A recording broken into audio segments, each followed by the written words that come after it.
warahmatullahi wabarakatuh.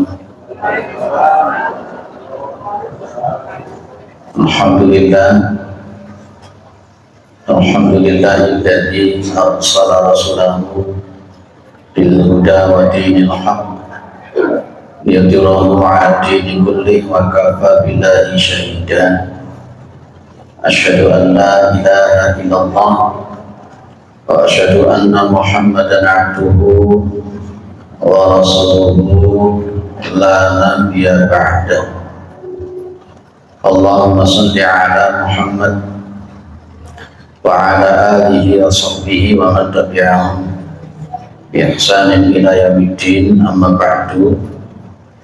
Kita bersyukur kepada Allah Subhanahu wa taala atas segala nikmat yang diberikan oleh Allah kepada kita semua, terutama sampai pada pagi hari ini kita masih diberi kekuatan iman dan Islam, kita masih diberi kesehatan dan kesempatan sehingga kita masih bisa melaksanakan kewajiban kita untuk thalabul ilmi, yang mudah-mudahan kesempatan semacam ini senantiasa diberikan oleh Allah kepada kita semua sampai nanti kita menghadap kepada Allah yang tentunya dalam posisi husnul khatimah. Salawat salam tetap terlimpahkan kepada Rasulullah Muhammad sallallahu alaihi wasallam sebagai khatamin anbiya wal mursalin, penutup para nabi dan rasul, yang tidak ada nabi lagi sesudah Nabi Muhammad sallallahu alaihi wasallam. Baik, Ibu Bapak yang dimuliakan oleh Allah, ini kita sudah banyak belajar tentang akhlak, tentang adab, tentang etika, mulai dari adab qada'il hajah, adab wudu, sampai kemarin yang terakhir kita bahas tentang adab terhadap kedua orang tua, ya. Sudah banyak kita bahas.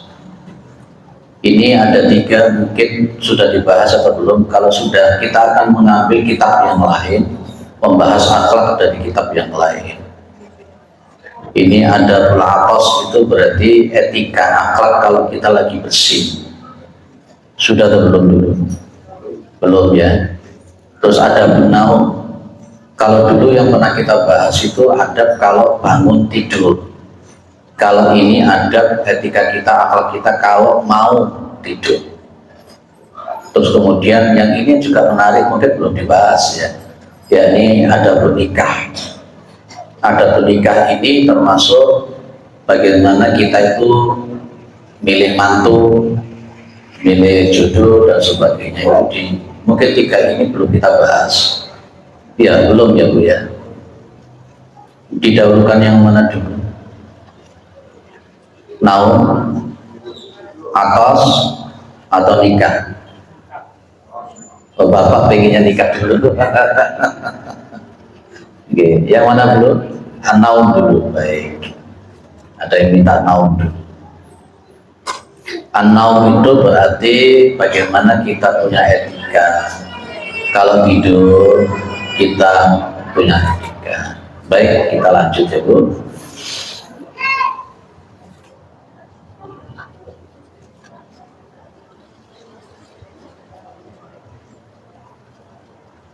Oke, ini adabun naum. Adab etika yang berkenaan dengan tidur. Dulu yang ada bangun tidur sudah dilakukan atau belum? Lali, ya. Atau saya gandeng ini sambil mengingatkan kembali tentang posisinya ketika kita mau tidur dan atau setelah bangun tidur. Oke, ini saya gandeng nanti. Ibu, Bapak yang dimuliakan oleh Allah Subhanahu wa ta'ala, ternyata memang kita mau tidur, kita mau bangun tidur, itu ada etikanya, ada akhlaknya. Maka kita semakin yakin bahwa memang Islam itu agama yang sempurna. Tidak ada agama yang mengajarkan sampai sedetil ini, tidak ada. Apa ada agama yang lain mengajarkan cara tidur yang benar? Tidak ada. Apa ada agama yang lain mengajarkan cara bangun tidur yang benar? Tidak ada. Apa ada agama yang lain mengajarkan cara masuk ke WC? Tidak ada. Yang ada hanya di dalam Islam. Termasuk tidak ada agama yang lain mengajarkan kita itu adab makan, adab minum. Kalau makan harus pakai tangan kanan, minum pakai tangan kanan. Tidak ada selain Islam. Dulu sudah kita bahas tentang adab makan dan adab minum. Dulu juga sudah kita bahas. Baik, adab naum. Para jamaah yang dimuliakan oleh Allah, ini yang pertama. Adamun naumi qabla al-isya'i wal hadisu ba'daha. Tidak tidur sebelum isya. Tidak tidur sebelum waktu isya. Kenapa bisa begitu? Pak, ada yang sifatnya tauqifiyah, ada yang namanya larangan Nabi yang sifatnya sebabnya ilatnya itu ghairu ma'qulil makna. Mohon maaf, kalau umpamanya ada masuk waktu sholat, ya, kemudian kita menunda sholat, kemudian pas ketika kita menunda sholat kita mati, kira-kira itu su'ul khatimah atau husnul khatimah? Maka dulu Nabi Muhammad SAW itu ketika ditanya amalan apa, di antara amal apa yang paling baik, Nabi bilang as-sholatu ala waktiha, sholat tepat pada waktunya. Maka Nabi melarang, tidak hanya sekedar melarang, tapi yakroh. Coba jangan lihat di riwayat Bukhari Muslim dari sahabat Abi Hurairah radhiyallahu anhu, anna Rasulullah sallallahu alaihi wasallam kana yakroh. Yakroh itu artinya apa toh? Benci, tidak suka. Adalah Nabi Muhammad sallallahu alaihi wasallam tidak suka. Nabi Muhammad itu benci, ya, an-nauma qabla al-isya'i, tidur sebelum isya. Kalau mau tidur, sholat isya-nya selesaikan dulu. Pak, waktu isya itu kan panjang. Terus kenapa kalau waktu isya itu panjang? Jangan suka menunda-nunda sholat. Oh, dong-dongi duhuri mepet asar, engko asare mepet maghrib, engko maghribe mepet isya, maru isya mepet subuh, kebablasan gak tangi belai. Mari kono subuhe mepet duha, malih dadi subha. Waduh, masalah warga kita seperti itu. Segera kembali ke jalan yang benar. Jangan suka nunda-nunda sholat. Ini Nabi gak suka. Nabi Muhammad gak seneng. Nabi Muhammad itu benci kalau tidur sebelum isya. Jangan sampai, ya Pak, apakah hukumnya haram? Apakah hukumnya makruh? Kalau berkenaan dengan larangan dan perintah Nabi, jenengan itu sebenarnya tidak perlu untuk mempermasalahkan makruh, haram, mubah, macam-macam.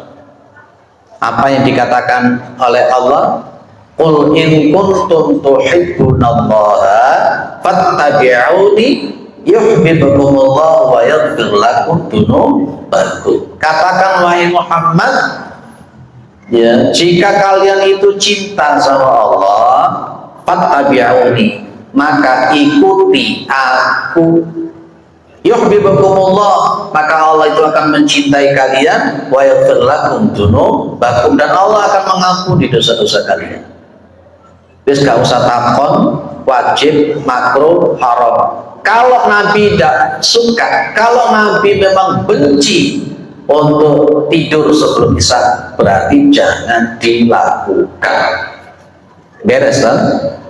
Maka Al-Qur'annya juga bilang, wa ma'atakumur rasul fakhuduhu wa manahakum anhu fantahu. Apa yang dibawa Nabi, apa yang diajarkan Nabi, ambil, dan apa yang memang dilarang, ditinggalkan Nabi, jauh, jangan dilakukan. Kan simpel toh agama kita itu.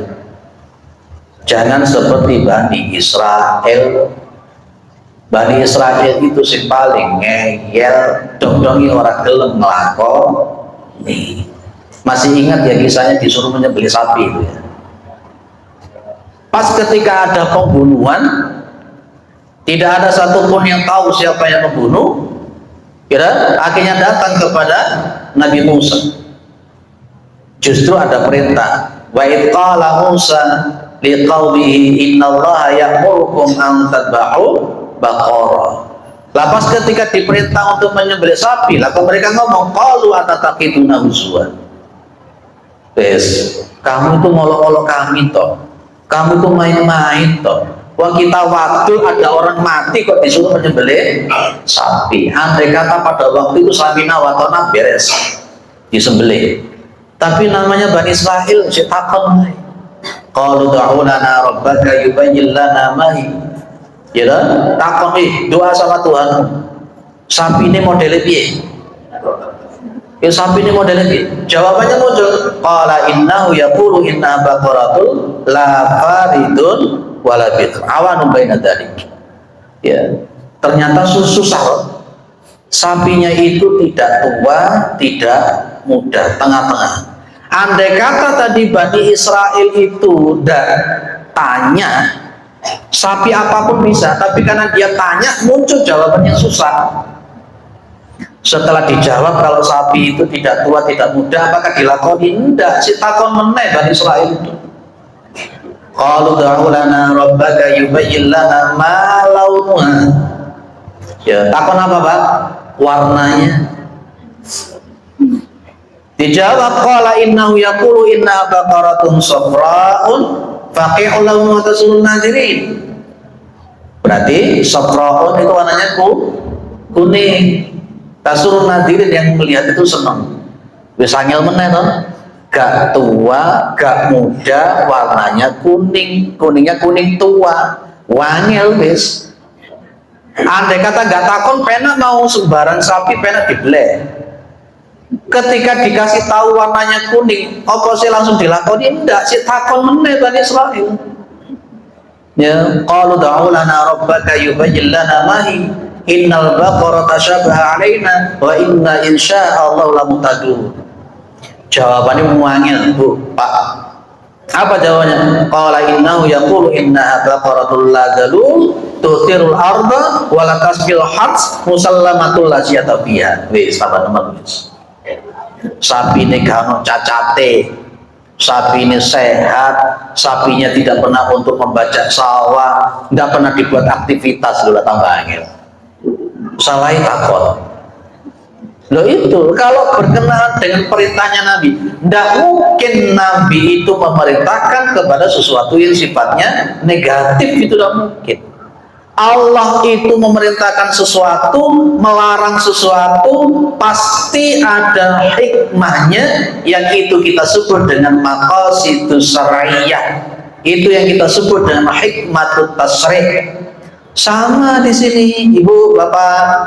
Kalau Rasulullah melarang tidur sebelum Isya, ya wis saya dilakoni. Pasti ada alasan dari Rasulullah Muhammad SAW. Pak, aku mau ngantuk Pak. Lu lanjenengan iki lu cekel HP lu ora ngantuk. Tulinan HP berapa jam lu gak ngantuk. Mosok ngenteni Isya itu lho kok angel. Mbok diselimuran nyapo ta nyapo. Clear ya, Pak? Sholatlah tepat waktu. Sholat yang afdal, yang paling afdal itu yang disebut oleh Rasul itu apa? Subuh berjamaah sama Isya berjamaah. Sampai Nabi mengatakan aqallus sholati alal munafiqin. Ingat tadi sini Pak, sholat yang paling berat untuk orang-orang munafik itu adalah sholatul subhi atau sholatul fajri wa sholatul isya, yakni sholat subuh dan sholat isya berjamaah di masjid. Sampai Nabi kemudian mengatakan walau ya'lamuna ma fihima lahatauhuma walau habban. Andai kata mereka tahu fadilah, keutamaan sholat subuh berjamaah di masjid, sholat isya berjamaah di masjid, mereka pasti akan mendatangi sholat subuh berjamaah, sholat isya berjamaah, walaupun dalam posisi merangkak. Clear ya? Ngaji ini fadilahnya berapa? Kemarin yang saya sampaikan bisa sampai 11 ya fadilahnya, duduk seperti ini. Aku katanya ngomong ya rapenan ya wis bisa apa wis sing gelem ngaji ya gelem, sing katanya dijopo ya wis pas barengan acara. Kira-kira diutamakan yang mana kira-kira? Nah, paham lah. Diutamakan ngajinya. Kalau semacam itu bisa ditunda nanti jam 7, 7:04 bisa kan? Bisa. Mudah-mudahan dengar. Mudah-mudahan dengar.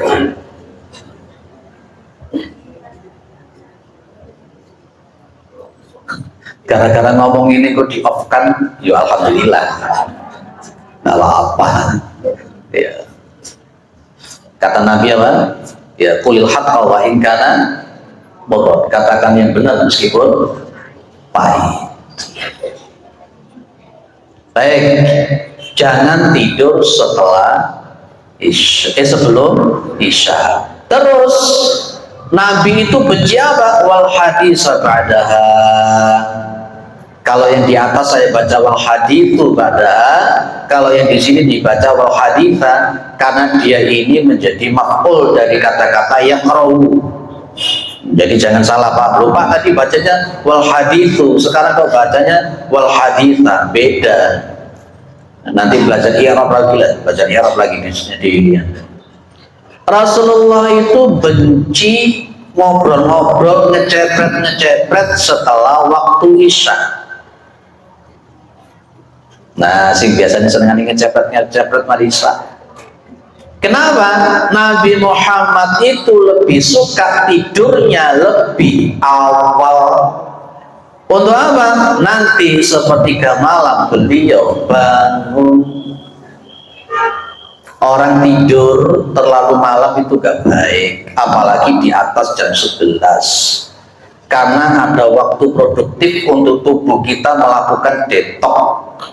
Ya, apa namanya detox ya? Yang ibu dokter mungkin paham itu. Yang paham itu. Tubuh kita kata makanya konteksnya itu waja'alna laila libasa waja'alna nahara ma'asya. Jangan dibalik. Kenapa Allah mengatakan waja'alna laila libasa? Libasa itu apa tuh?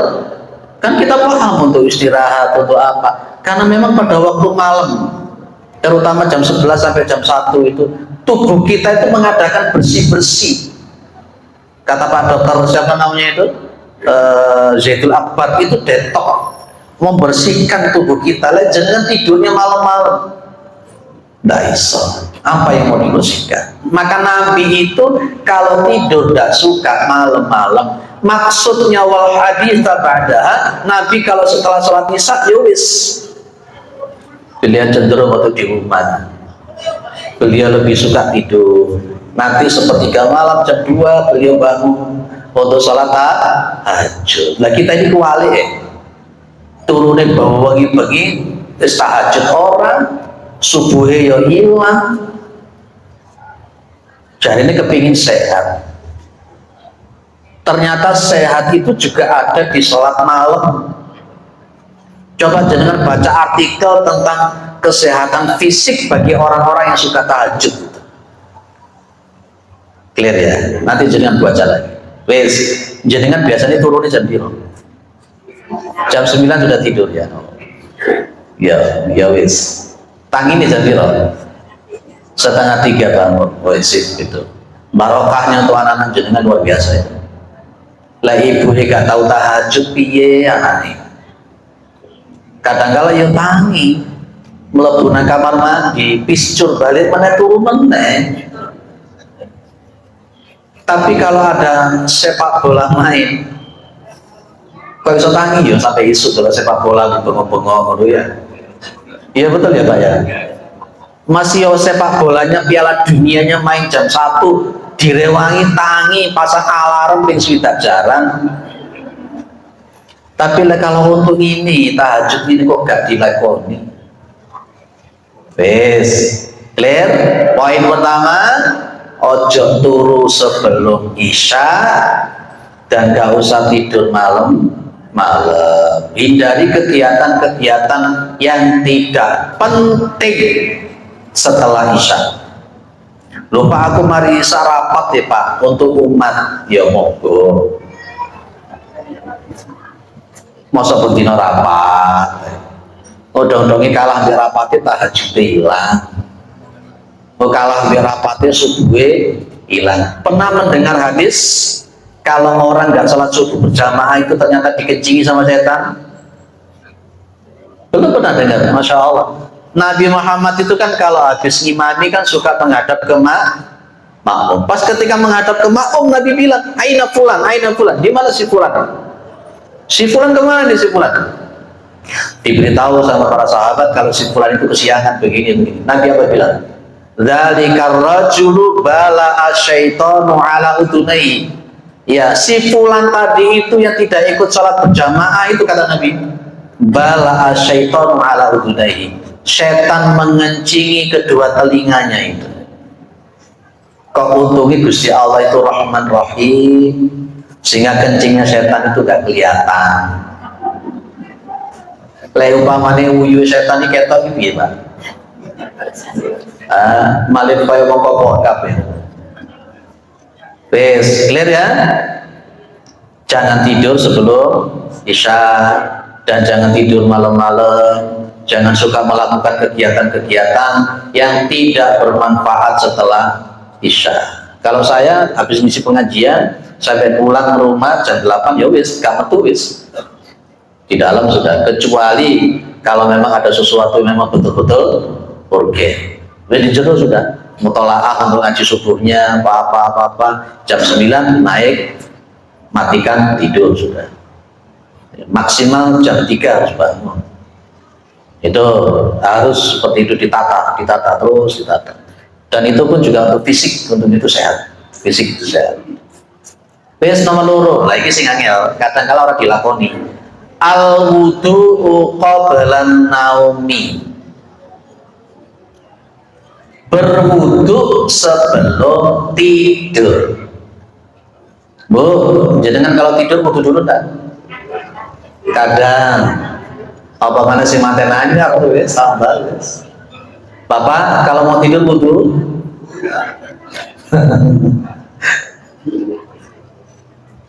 Kalau mau tidur sunnahnya wudu.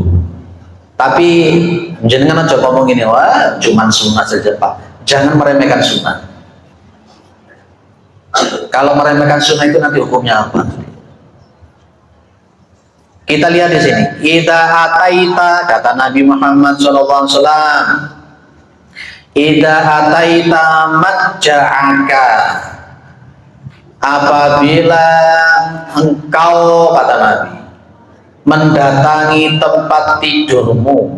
Maksudnya mendatangi tempat tidurmu apa? Mau tidur. Engkau jenengan mesti takon, lho Pak, engkau setelah di tempat tidur sentuhan kulit sama istri opo ndak batal? Majelis takjib bilang nggak batal. Halo, majelis tarjih tidak batal mengikuti madhabnya Imam Hanafi dan Maliki dan mengikuti Rasulullah. Rasulullah itu mari wudu baru ngabung Aisyah ya ora wudu. Pak kok ada madhab yang mengatakan batal karena pemahaman batalnya itu dari sisi yang namanya pemahaman linguistik bahasa. Coba sedikit saya ingatkan kembali. Kenapa terjadi perbedaan pendapat antara madhab Syafi'i dengan madhab Hanafi, dan terus kita ini mengikuti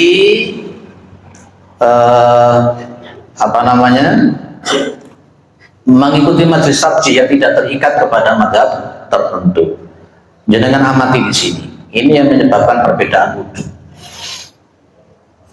Yang saya kasih warna merah. Aula mastumun nisa. Wong dari posisi biru usikum ini saja sudah berbeda kok. Saya contohkan masalah kepala dulu ya. Wamsahu biru usikum. Nanti majelis tarjihnya kayak apa? Imam Syafi'i kayak apa? Imam Hanafi kayak apa? Imam Maliki kayak apa? Wamsahu biru usikum, dan usaplah kepala kalian. Ada huruf ba di sini. Kalau orang yang memahami ba di situ itu litab'id, maka akan muncul wamsahu ba'da rusikum, maka usaplah sebagian kepala kalian, karena ba-nya ditafsirkan litab'id. Tapi kalau ba-nya itu ditafsirkan sebagai ba zaidah tambahan, maka menjadi wamsahu ru'usakum, berubah menjadi mahal nasab, sehingga bukan sebagian tapi semuanya seperti yang kita lakukan dari depan ke belakang sampai tengkuk, dari tengkuk sampai ke depan, kemudian langsung telinga. Itu perbedaan fikih. Kita menggunakan majelis tarjih yang menggunakan lebih cenderung depan ke belakang, belakang ke depan, kemudian telinga. Sama dengan posisi lamastumun nisa. Lamastumun nisa itu dipahami secara majazi, ya, dalam artian melakukan hubungan suami istri, atau dipahami secara hakiki, yakni bersentuhan kulit. Kalau Imam Hanafi, Imam Maliki mengatakan ini dipahaminya majazi, bukan dipahaminya hakiki. Itu yang dipakai oleh majelis tarjih. Maka kalau kemudian kita itu menggunakan yang ini, tadi mana? Ini ketika kita mau tidur berwudu dulu, dan pas ketika tidur jenengan bersentuhan kulit dengan istri jenengan, itu tidak batal. Jenengan selama ini batal pura batal? Oh enggak, kadang-kadang ragu-ragu, ambil bojone sing lanang tambah diganggu, mari wudu diutik meneh. Mari wudu diutik meneh. Sudahlah yakinnya jenengan itu. Kita mengikuti majelis tarjih aja. Tapi jenengan dia ojo ngelokne wong sing mengatakan batal. Sudahlah, dia mengatakan dia batal karena dia punya dalil menurut Imam Asy-Syafi'i rahimahullah. Mulai tukaran gara-gara perbedaan pendapat. Clear ya Pak? Idza ataita maja'aka, apabila engkau akan tidur, fatawaddo wudu akalis sholati, maka berwudulah seperti wudumu untuk melakukan sholat. Berarti wudunya pun juga yang sempurna ketika mau tidur. Berapa orang yang sudah istiqomah mau tidur wudu dulu? Halo? Ada yang sudah istiqomah mau tidur wudu dulu? Belum. Mulai nanti. Sudah ada istiqomah tiap wudu, Masya Allah. Mudah-mudahan itu barokah. Terus kalau sudah habis wudu, tidurnya bagaimana? Summat toji ala shikkika al-aiman, maka berbaringlah di atas lambung sebelah kanan, artinya miring ke kanan. Sunnahnya mengawali tidur itu miring ke kanan. Tangannya ditaruh di mana? Tangannya ditaruh di pipi. Begini. Terus jenengan takon, apa sampai isu piring kanan terus toh? Yo angel. Maksudnya Nabi mengawali tidur, upayakan itu dulu. Pak, Nabi Muhammad itu tidurnya menghadap kemana? Menghadap ke kiblat. Kalau menghadap ke kiblat berarti kepalanya di mana? Kalau di Indonesia di utara, betul ya? Tapi lewong Jawa mesti ngelok nih, kok kaya wong mati ngono sih. Lah memang kita tidur itu ya mati. Jenengan kalau habis atau bangun tidur itu baca apa sih? Alhamdulillahilladzi ahyana ba'dama ini. Segenap puji bagi Allah yang menghidupkan kami ya. Kenapa memakai ahyana ba'dama amatana? Yang mematikan saya. Ahyana itu menghidupkan saya. Ba'dama amatana, setelah mematikan saya.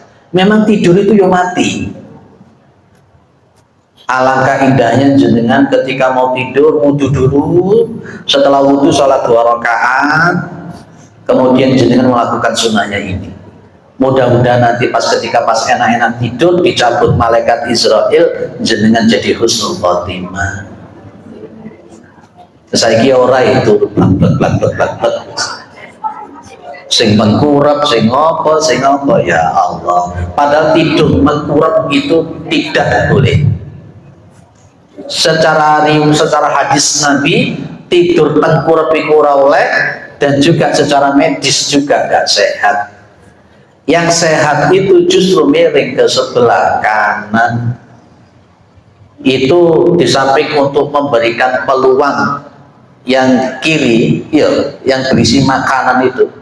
Kalau jenengan habis makan baru tidurnya miring ke kiri, kepenak itu. Gimana cara kerjanya lambungnya itu? Tapi kalau jenengan miring ke kanan, itu ada kesempatan lebih leluasa untuk seperti itu. Loh, Nabi tidak pernah belajar kedokteran, tapi itu wahyu dari Allah Subhanahu wa Ta'ala. Clear ya? Ambil wudhu, miring ke sebelah kanan, baca doa setelah itu. Jenengan sudah menghadap ke kiblat kalau tidur, kepalanya di utara berarti ya. Lah orang biar gak ilo. Saya sampai hari ini yo ora popo. Tidak apa-apa, kepala di utara itu tidak apa-apa. Menghadap ke kiblat sambil eling kalau kita nanti juga akan mati. Ini salah satu doa yang dibaca untuk kita mau tidur, yang diajarkan oleh Nabi.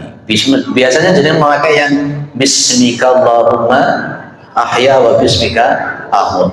Di riwayat yang lain dibalik, Bismikallahumma amutu wa ahya. Wis dak apa nggak sing di. Pokoke le turu aja sampai lali donga. Jenengan kalau tidur, saya yakin jenengan sudah berdoa. Ya, baik. Ini doanya, Allahumma aslamtu wajhi ilaika wa fawwadtu amri ilaika wa alja'tu dhahri ilaika rahbatan wa rahbatan ilaika la malja'a wa la manja minka illa ilaika, dan seterusnya. Panjang ya Bu ya.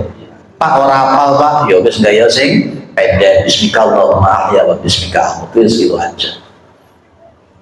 Clear? Ibu, Bapak yang dimuliakan oleh Allah Subhanahu wa Ta'ala.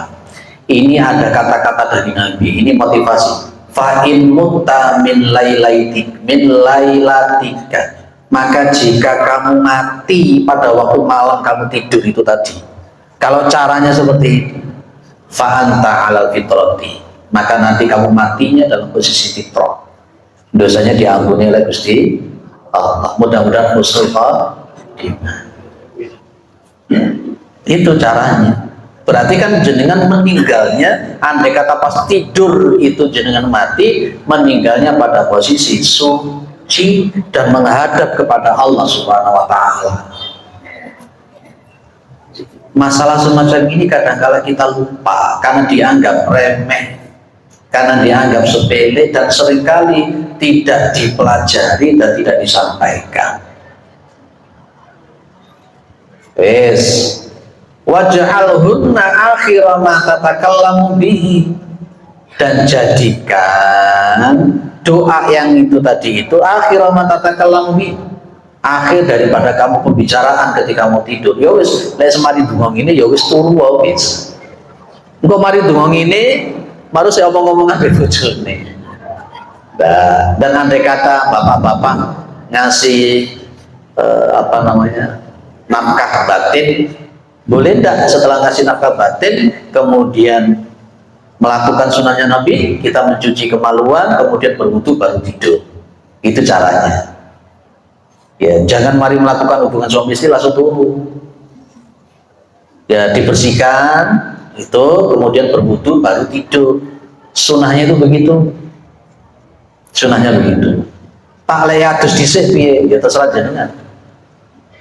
Tapi yang dilakukan oleh Nabi Muhammad SAW, yang dilakukan oleh Nabi Muhammad SAW itu adalah berwudu dulu. Ini loh dalilnya nanti di nomor 9, di poin nomor 9 nanti. Itu yakni pas ketika junub itu caranya dibasuh kemaluan kemudian wudu. Kanan Nabi SAW idza arada ayyana ma wa junubun, adalah Nabi Muhammad SAW apabila beliau itu mau tidur sementara beliau itu junub, berarti Nabi ini tidurnya habis melakukan hubungan suami istri. Maka apa dilakukan Nabi? Ghassala farjahu, maka Nabi membasuh kemaluan beliau. Kemudian watawatu ali sholat, baru kemudian dia wudu, baru kemudian beliau tidur. Etikanya ini monogami. Ini baru diketahui sekarang atau sudah dari dulu diketahui? Kalau baru diketahui, bersyukurlah jangan dikasih petunjuk oleh Allah Subhanahu wa Ta'ala. Biasanya nggak ngono ya Pak ya? Biasanya ya. Oke, baik. Insya Allah mudah-mudahan ya. Jadi wudhu dulu, miring ke sebelah kanan, baca doa. Para jamaah yang dimuliakan oleh Allah Subhanahu wa Ta'ala, ini motivasi dari Nabi. Ma min muslimin yabitu ala dzikrin tahiran. Riwayat siapa ini Pak? Riwayat Ahmad. Sanadnya Hasan dari Mu'ad bin Jabal. Tidaklah seorang muslim yabitu ala dzikrin tahiran. Tidaklah seseorang itu yabitu itu maksudnya tidur ala dzikrin, atas zikir. Nanti akan diajarkan juga oleh Nabi, boleh baca ayat kursi atau baca subhanallah 33, alhamdulillah 33, Allahu akbar 34. Ada nanti doanya seperti itu. Atau mungkin baca akhir-akhir surah Al-Baqarah itu, mulai dari lillahi ma fis samawati wa betul ya, wa in tubdu ma fi anfusikum aw tukhfu yuhasibukum bila sampai terakhir. Itu nanti di belakang-belakangan gitu ya. Ini yang dimaksud barang siapa yang tidur ala dzikrin, berarti dia mau tidur itu ya dzikir, baca doa. Mau jenengan baca yang mana? Mungkin baca yang Al-Falaq, An-Nas, Al-Ikhlas, kemudian ditiupkan ke tangan, telapak tangan, kemudian diusapkan ke tubuh. Diawali dari kepala dulu, jangan muka dulu, kepala dulu, baru kemudian sampai bawah 3 kali. Itu juga masuk ranah kategori ala dzikrin. Jenengan sudah melakukan itu kalau mau tidur, baca Al-Falaq, An-Nas, Al-Ikhlas, atau ayat kursi ataupun yang lain-lain. Udah kadang-kala lali.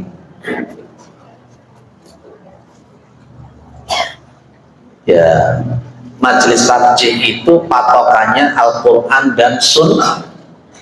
Nah, kita kok lupa dengan Sunnah, lupa dengan ngaji Sunnah.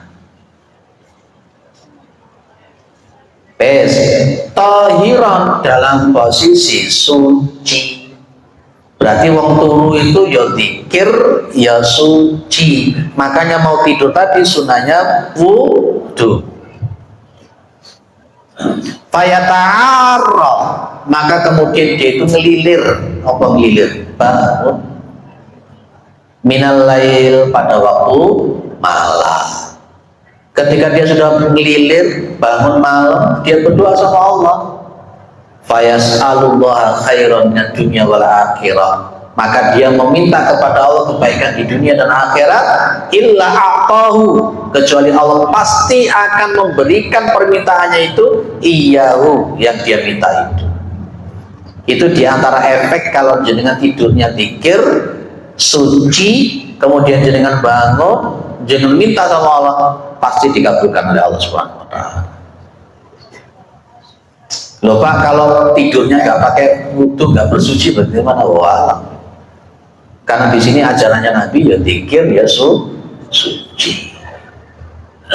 Sebelum masuk nomor 3, biar 2 arah, ada yang didiskusikan dulu pada. Terus untuk pakaian tidur, Dalam? pakaian tidur. Kenapa dengan pakaian tidur? Kenapa dengan pakaian tidurnya Pak? Ya, mungkin ada.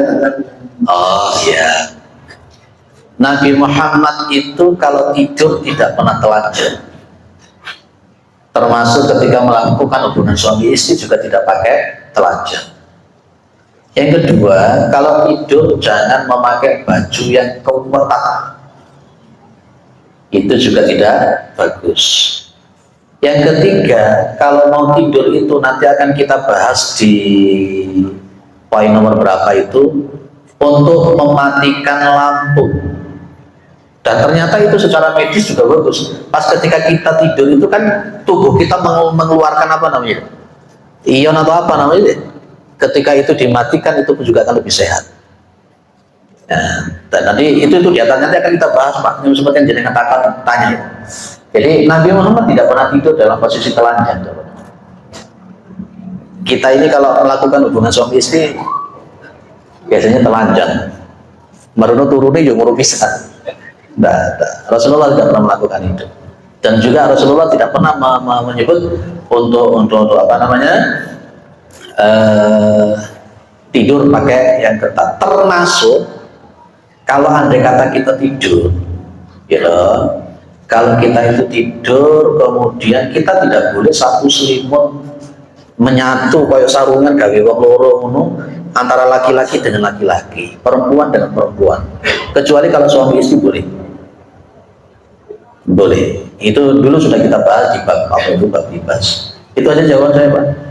Silakan pada semua. Tadi Bapak. Bu, Ini Bapak dulu ya yang kita ini. Assalamualaikum warahmatullahi wabarakatuh. Waalaikumsalam. Yang pertama, setelah kita wudu mau tidur itu apapun yang diaduk. Kemudian yang kedua, apabila kita setelah mandi junub itu apa perlu berwudu lagi? Soalnya kan sebelum mandi itu kita berwudu. Itu aja, terima kasih atas jawabannya. Assalamualaikum warahmatullahi wabarakatuh. Waalaikumsalam warahmatullahi wabarakatuh. Baik. Kalau kita itu habis berwudu, boleh enggak kita itu mengusap pakai anduk, pakai apa? Secara fikih hukumnya boleh. Secara fikih hukumnya boleh. Dan tidak ada larangan yang menunjukkan haram ketika mengusap dengan anduk. Secara fikih boleh. Jawaban yang nomor 2, jenengan amati di riwayat Bukhari Muslim ini, setelah mandi junub tidak ada wudu. Setelah mandi junub tidak ada wudu. Coba kita lihat satu persatu ya. Nabi Muhammad SAW itu kalau mandi dari jinabat, ya, beliau itu yang pertama yang dilakukan adalah membasuh kedua tangan. Setelah membasuh kedua tangan, itu beliau membasuh kemaluan beliau. Jadi membasuh tangan dulu, kemudian membasuh kemaluan, kemudian beliau itu membersihkan tangannya tadi yang habis membasuh kemaluan. Kalau di sini, tsumma masaha biyadihi 'alal haiti awil ardi. Yang diusapkan ke tanah atau ke tembok, karena pada waktu itu belum ada sabun. Setelah membersihkan kemaluan, Nabi Muhammad tsumma tawaddu'a wudu'ahu li salat. Kemudian beliau itu wudu seperti wudu beliau salat. Ya. Tapi ghairu rijlaihi, selain kedua kakinya. Setelah wudu, tsumma afadha ala jasadi alma. Kemudian beliau mengguyurkan air itu ke seluruh tubuh. Kalau di riwayat yang lain, yang sebelah kanan dulu, kepalanya dulu, sebelah kanan dulu, seterusnya. Pokoknya rata, baru yang terakhir. Ya, tsumma tanaha faghsala qadamaihi. Kemudian beliau bergeser dan kemudian beliau membasuh kedua kakinya tadi, dan tidak ada riwayat beliau wudu lagi. Tapi dengan catatan, berarti menyentuh kemaluan itu sebelumnya, sebelum berwudu. Jadi tidak ada dalil bahwa nanti wudu itu dilakukan di akhir. Kalau riwayat Bukhari Muslim begitu. Saya melakukan yang semacam ini. Lupa, andai kata umpama jikalau misalnya saya pengen wudu lagi, boleh enggak? Kalau secara fikih enggak ada larangan secara fikih. Tapi kalau jenengan pengen fokus saklek dengan riwayat Bukhari Muslim ini, ya ora. Gitu ya Pak. Senggol kemaluan sengaja. Biasanya kesenggol. Mohon maaf, Nabi Muhammad itu kalau mandi tidak pernah telanjang. Clear ya? Dulu sudah kita bahas, sudah atau belum ya? Sudah. Nabi Muhammad itu tidak pernah, Pak. Non saya. Nabi Muhammad itu tidak pernah telanjang kalau mandi.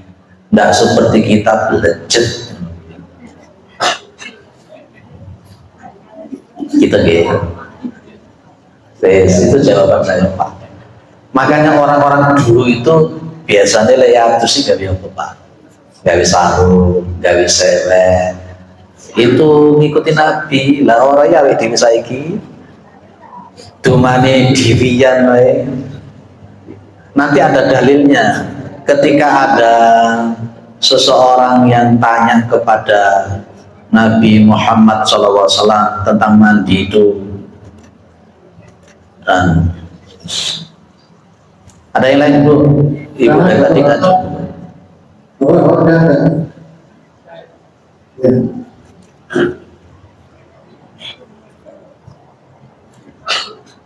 Assalamualaikum warahmatullahi wabarakatuh. Waalaikumsalam. Berwudu mau tidur. Setelah berwudu tidur, belum tidur sudah buang angin. Kalau kita tanya itu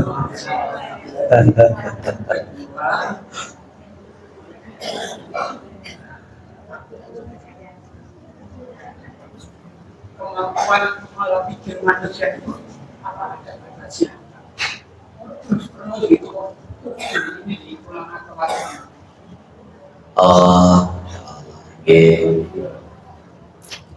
Pak, ketika mau tidur berwudu merenung batal, kita harus memahami garis bawah tayamum itu syaratnya apa.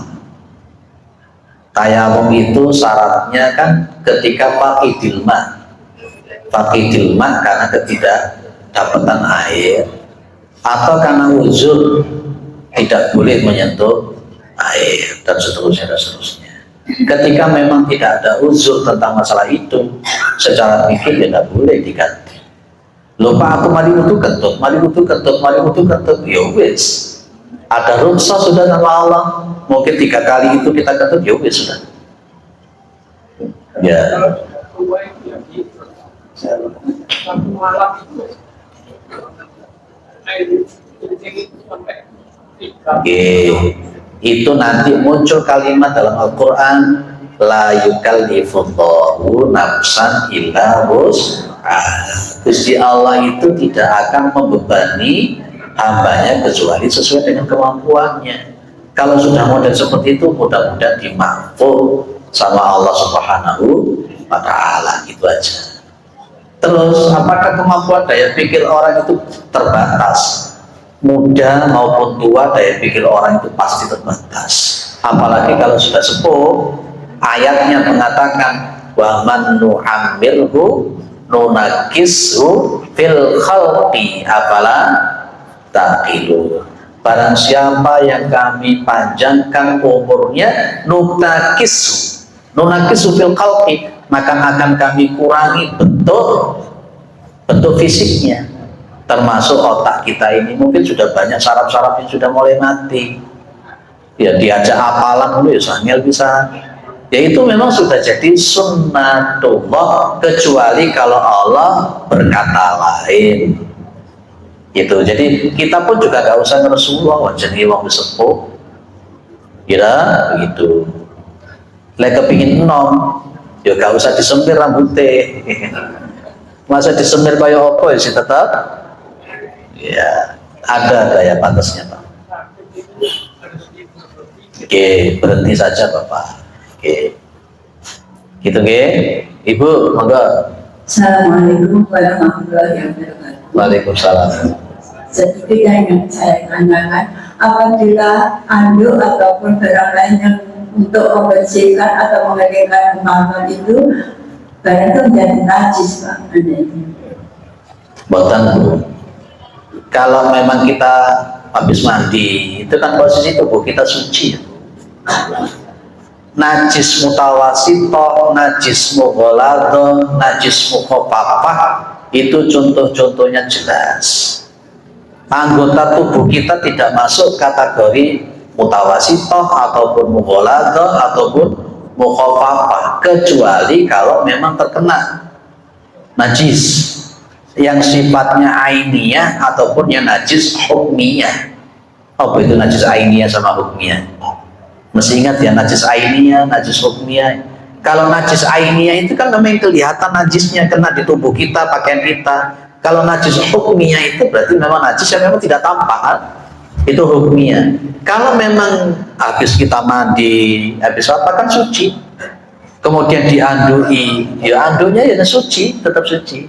Nah, kalau andai kata umpama jikalau misalnya, ya mohon maaf, kemaluan kita itu najis lah, mali kita sholatnya jadi tidak sah toh. Karena kita juga pakai CD, pakai celana, suci itu. Yang najis itu air pipisnya, yang keluar dari 2 lubang itu yang najis. Najisnya najis apa? Najis apa? Termasuk najis galong, najis apa Bu? Mutawasito. Kalau yang mughalladhah itu najis apa Bu? Anjing sama babi. Kalau najis yang mukhaffafah apa Bu? Pipisnya bayi laki-laki yang belum apa-apa kecuali ASI, cukup diperciki. Ini kan pelajaran lama ini sebenarnya. Gitu nggih, Ibu.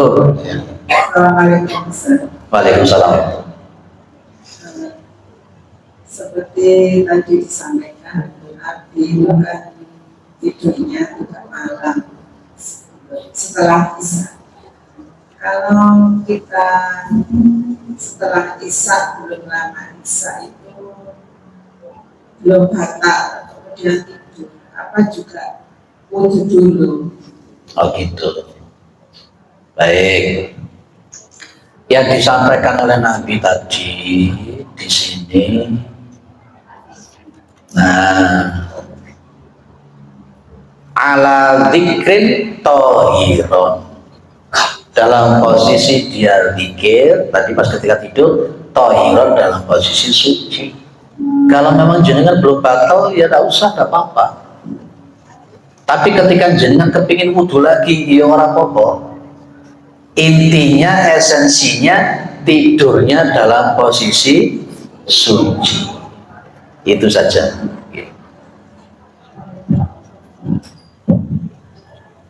Mohon terang saya pernah baca hadis perempuan yang junub karena nifas atau karena haid saja. Kalau mandi junub itu dapatnya di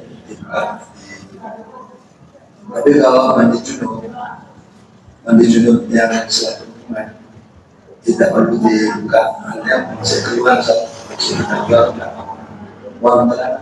Nah, memang ada riwayat yang semacam itu. Tapi esensinya kita bisa melihat siapa yang jadi maudhu mukhatabnya Nabi Muhammad SAW. Ya, ketika memang yang diajak berbicara itu ternyata rambutnya begitu tebal, ya, maka sama Nabi disuruh mengurai. Ketika memang rambutnya terbiasa-biasa dan tidak tebal, itu bisa termasuki yang namanya air, sudah cukup seperti itu. Saya sampai hari ini fikih saya tidak membedakan antara haid, nifas ataupun junub, karena dua-duanya itu wajib untuk mandi besar. Sebenarnya intinya itu ketika Nabi suruh untuk mengurai rambut, karena memang kewajiban mandi itu sampai ke pori-pori kepala. Dan ketika memang tanpa harus diudari, ternyata itu sudah bisa nyampe ke pori-pori rambut, itu sudah menjadi mencukupi.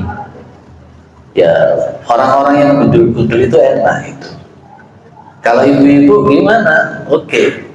Saya tetap mengatakan kepada ibu-ibu itu tetap berupaya untuk sampai ke pori-pori. Itu di antaranya begitu.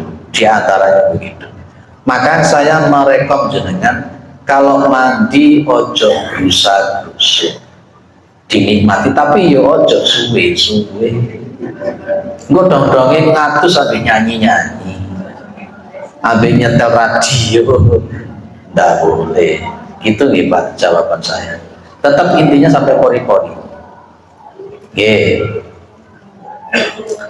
Cukup atau lanjut? Cukup ya. Masih poin nomor 2 ya. Berarti pertemuan yang akan datang kita akan bahas di nomor 3 dan seterusnya. Masih mau tidur. Ternyata ada mau tidur itu ya. Mudah-mudahan bermanfaat. Mudah-mudahan kita ini husnul khotimah. Mudah-mudahan kita itu diistiqomahkan di dalam kebaikan. Amin. Subhanakallahumma wa bihamdika asyhadu an la ilaha illa anta astaghfiruka. Assalamualaikum warahmatullahi wabarakatuh. alhamdulillah.